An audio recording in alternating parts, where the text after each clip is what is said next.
सारथी सेवा समिति पठानकोट की ओर से आशा किरण मंदबुद्धि स्कूल सुजानपुर रोड खानपुर मनवाल में बाल दिवस के उपलक्ष्य में कार्यक्रम का आयोजन किया गया। कार्यक्रम की अध्यक्षता शिवानी शर्मा सारथी सेवा समिति की अध्यक्ष द्वारा की गई। वहीं मुख्य अतिथि के रूप में आनंद वाहिनी की राष्ट्रीय अध्यक्ष सुधा शर्मा उपस्थित रही। वहीं सारथी सेवा समिति के सदस्यों द्वारा स्कूल के बच्चों के साथ समय व्यतीत करने के साथ साथ बच्चों को उपहार और खाने की वस्तुएं भी भेंट की गई और स्कूल की मुख्य अध्यापिका को बच्चों के विकास के लिए सहयोग राशि भी दी गई। कार्यक्रम में उपस्थित सुधा शर्मा ने बताया कि आज इन बच्चों के साथ समय बिताकर मन बहुत प्रसन्न हुआ। बेशक इन बच्चों को कुछ समझ में नहीं आ रहा हो क्योंकि यह बच्चे बौद्धिक स्तर पर विकसित नहीं है, लेकिन फिर भी बच्चों को खाने की वस्तुओं के साथ खुश होता देखकर मन बहुत प्रसन्न हुआ। उन्होंने कहा कि यह बच्चे भी हमारे समाज का ही अंग है, इसीलिए हम सबको भी ऐसे बच्चों के बीच में जाकर उनकी मूलभूत समस्याओं के समाधान के लिए प्रयास करना चाहिए। सुधा शर्मा ने कहा कि सारथी सेवा समिति समाज सुधार के बहुत से कार्यों में अपना योगदान दे रही है, मानवता की सेवा और बच्चों के पढ़ाई के लिए बहुत से प्रोजेक्ट भी कर रही है और यह भी कहा कि मैं आशा करती हूँ शिवानी शर्मा की अध्यक्षता में ये समिति आगे भी समाज के पिछड़े लोगों के उत्थान के लिए कार्य करती रहेगी और समाज में अपना नाम ऐसे ही बनाए रखेगी। इस अवसर पर काजल, अलका,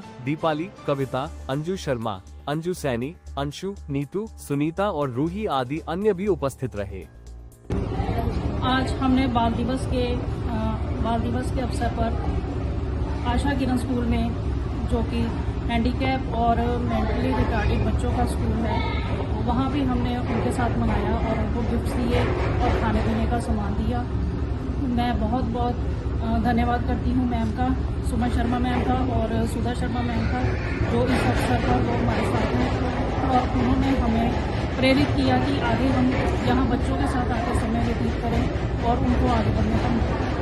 आज मंदबुद्धि school Sujanpur road Asha Kiran school में सारथी सेवा समिति की ओर से एक कार्यक्रम का आयोजन किया गया,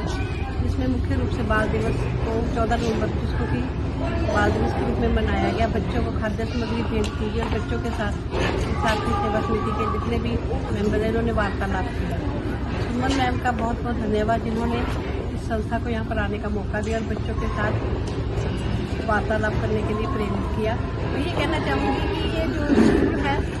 यहाँ पर जो रहने वाले बच्चे हैं, इतने मतलब देख इतना हमें कष्ट हो रहा था कि धन्य है ये अध्यापक जिन्होंने इनको इतने अच्छे ढंग से रख रहे हैं। इनको बच्चों के अपने बच्चों को भी इतना प्यार नहीं करते थे, जैसे ही मैंने देखा कि यहाँ का स्टाफ इन बच्चों को प्यार कर रहा था,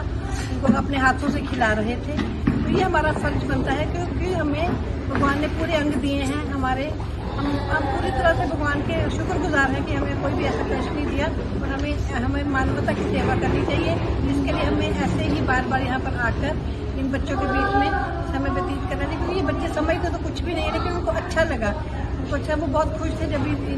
सभी मेंबर ने उनको खाद्य सामग्री भेंट की और वो बड़े प्रसन्न हो रहे थे। तो मैं चाहती हूँ कि ऐसे ही इनकी प्रसन्नता आगे भी बनती रहे और मैं सारथी सेवा समिति के सभी मेंबर्स को यही बोलूँगी कि आप आगे से कभी ना कभी एक बार साल में जरूर यहाँ पर आया करिए, बच्चों के साथ समय व्यतीत किया करिए, क्योंकि ये बच्चे जो हैं बहुत ही, क्या कहूँ, मेरे को आंखों में आंसू आ रहे हैं। ये बच्चे बहुत ही ज़्यादा मतलब कि बोल भी नहीं सकते, चल नहीं सकते, मतलब दिमाग से भी ऐसे ही है। एक बच्चा तो यहाँ देखा जिसको नज़र भी नहीं आता, उनको अध्यापक खिला रहे हैं, उनको पकड़ के उसका मुँह साफ कर रहे हैं, कितना अच्छी बात है। तो हम लोगों को ऐसे ही ये सेवा करनी चाहिए और मैं दोबारा से सारथी सेवा समिति के सभी मेंबर्स का धन्यवाद करती हूँ, जिन्होंने आकर यहाँ पर बाल दिवस को जो बच्चे हैं मंदबुद्धि बच्चों के साथ मनाया। बच्चों को